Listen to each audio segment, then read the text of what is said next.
முல்லைத்தீவு சிலாவத்தை பகுதியைச் சேர்ந்த பெண் ஒருவரையும் இளைஞனையும் கடத்தி நிர்வாணமாக்கி காணொலியாக பதிவு செய்த கும்பல் தொடர்பாக அதிர்ச்சி தரும் தகவல்கள் வெளியாகி இருக்கின்றது.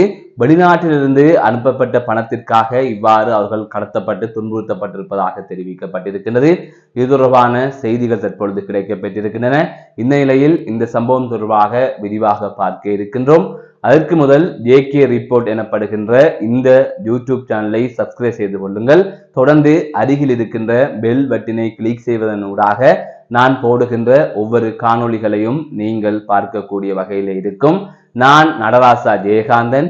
தற்பொழுது செய்திகளுக்குள்ளே செல்லலாம். முல்லைத்தீவு சிலாவத்தை பகுதியைச் சேர்ந்த பெண் ஒருவர், குறித்த பெண்ணின் வயது 33, அவருக்கு 3 பிள்ளைகளும் இருக்கின்றார்கள். அதை தவிர கணவனும் இருக்கின்றார். இவர் ஒரு முன்னாள் போராளி. குறித்த பெண் முல்லைத்தீவிலே சில சமூக நடவடிக்கையில் ஈடுபட்டு வருகின்றவராக தெரிகின்றார். அதாவது சமூகம் சார்ந்த செயற்பாட்டில் ஈடுபட்டு வருகின்றார் என்று கூறப்படுகின்றது.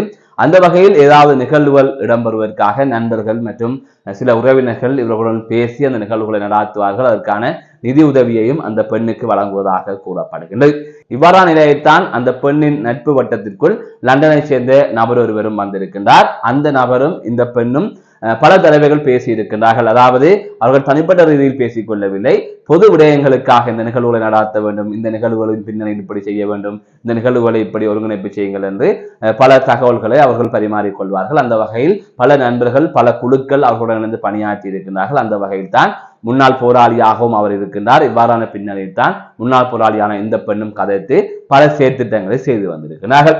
இவ்வாறான நிலையில் அவரது மனைவி, அதாவது அந்த லண்டனில் வசிக்கின்ற நபரின் மனைவியும் இந்த பகுதியில் தான் இருந்தது. அதன் தொடர்ச்சியாக அண்மையிலே மனைவியும் லண்டன் சென்று விட்டார். அதற்கு பிறகாக திடீரென்று அந்த பெண்ணுக்கு பல தொலைபேசி இலக்கங்களில் இருந்து அழைப்புகள் வந்திருக்கின்றது. அப்போது யார் அழைக்கின்றார்கள், ஏன் இவ்வாறு அழைக்கின்றார்கள், தேவையில்லாமல் கதைக்கின்றார்கள் என்று அந்த பெண் சோகத்தில் இருந்திருக்கின்றார். அதற்கு பிறகாக இலங்கையில் இருந்து ஒரு அழைப்பு வந்திருக்கின்றது. அந்த பெண்ணும் அந்த அழைப்பை எடுத்து பேசியிருக்கின்றார். அப்போ அந்த பெண் அழுது கொண்டே கேட்டு இருக்கின்றார், ஏன் எனக்கு எல்லோரும் இவ்வாறு அழைத்துக் கொண்டிருக்கின்றீர்கள், உங்களுக்கு என்ன பிரச்சனை, என்ன நடந்தது, எதற்காக இப்படி அழைக்கின்றீர்கள் என்று கேட்டபோது இலங்கையிலிருந்து தொலைபேசி அழைப்பை மேற்கொண்ட நபர் சொல்லி இருக்கின்றார், வெளிநாட்டில் இருந்து ஒரு அக்கா தந்தவ, நீங்கள் யார், உங்களது பின்னணி என்ன, நீங்கள் எங்கே இருக்கின்றீர்கள் என்பது தொடர்பாக கேட்பதற்காக விசாரிப்பதற்காக தந்தவர், அதுதான் நாங்கள் பேசுகின்றோம் என்று அவர் கூறியிருக்கின்றார். அதற்கு பிறகாக யார் அந்த அக்கா என்று கேட்டபோது, அதாவது லண்டனில் அந்த பெண்ணுடன் இடைக்கிடையில் கதைக்கின்ற அந்த நபரின் மனைவி, அதாவது இலங்கையிலிருந்து லண்டனுக்கு சென்ற அந்த நபரின் மனைவி என்று கூறப்பட்டது.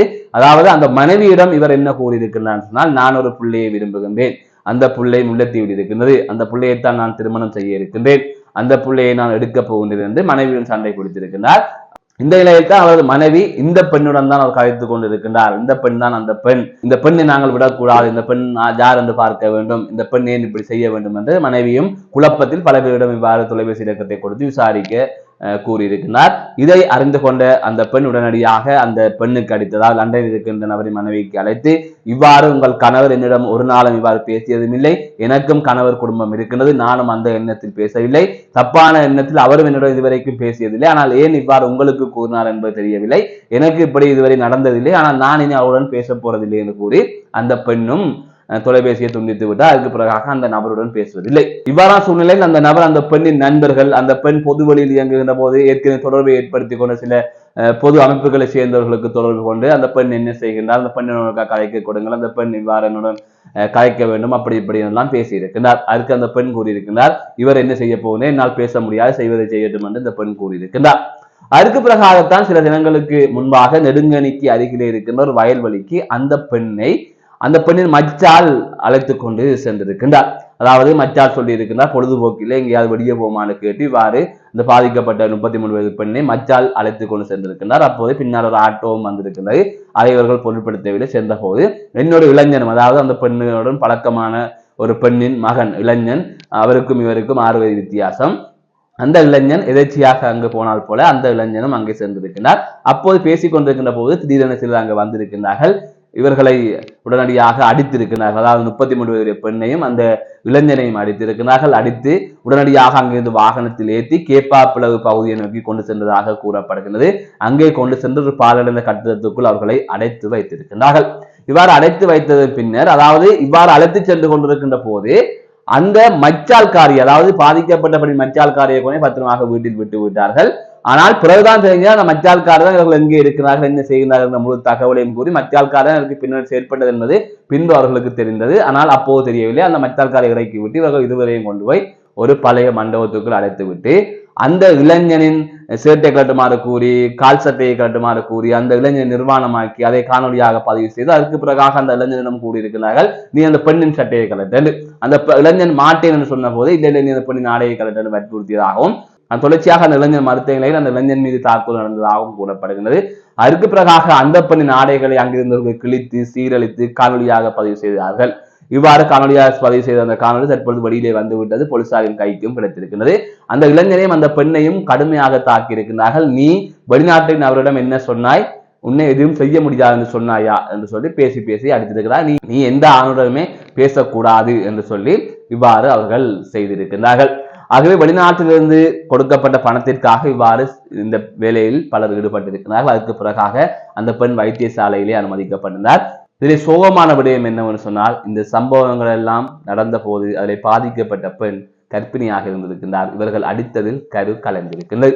ஆகவே அவர் வைத்தியசாலையில் அனுமதிக்கப்பட்ட நிலையில் அதற்கும் சிகிச்சை வழங்கப்பட்டு நேற்றைய தினம்தான் வீடு திரும்பி இருக்கின்றார். கரு வைத்திலிருந்து கலைந்திருக்கின்றது.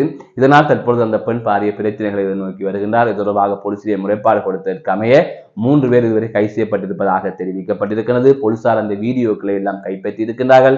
ஒரு வீடியோ எங்களிடம் கிடைத்தது. அந்த வீடியோ நீங்கள் ஆரம்பத்திலே பார்த்திருப்பீர்கள். ஏனைய வீடியோக்கள் முழு வீடியோ, அதாவது சம்பவம் ஆரம்பத்திலிருந்து முடியும் வரை அனைத்துமே வீடியோ பதிவு செய்து வெளிநாட்டுக்கு அனுப்பி வைக்கப்பட்டிருக்கிறது. அந்த முழு வீடியோக்களும் போலீசாருக்கு கிடைக்கப்பட்டிருக்கிறது. போலீசார் அந்த வீடியோக்களை கைப்பற்றி இருக்கிறார்கள். இது தொடர்பாக மேலதிகமான விசாரணைகளை போலீசார் மேற்கொண்டு வருகிறார்கள். தீவிரமான நடவடிக்கைகளை மேற்கொள்ள உள்ளதாக போலீஸ் தரப்பிலிருந்து தெரிவிக்கப்பட்டிருக்கிறது.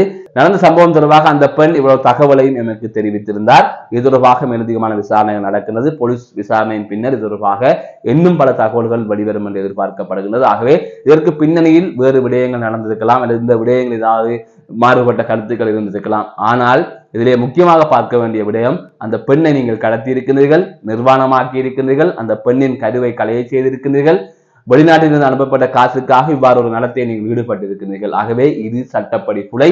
இந்த விடயங்களை ஏற்றுக்கொள்ள முடியாது. இந்த சம்பவம் பெரும் அதிர்வலைகளை ஏற்படுத்தியிருக்கிறது. இந்த சம்பவம் தொடர்பாக மேலும் பல தகவல்களை நாங்கள் வெளியிட இருக்கின்றோம். முதல் கட்டமாக அந்த பெண் தரப்பில், பாதிக்கப்பட்ட பெண் தரப்பிலிருந்து கூறப்பட்ட தகவல்கள் இவையாக இருக்கின்றன.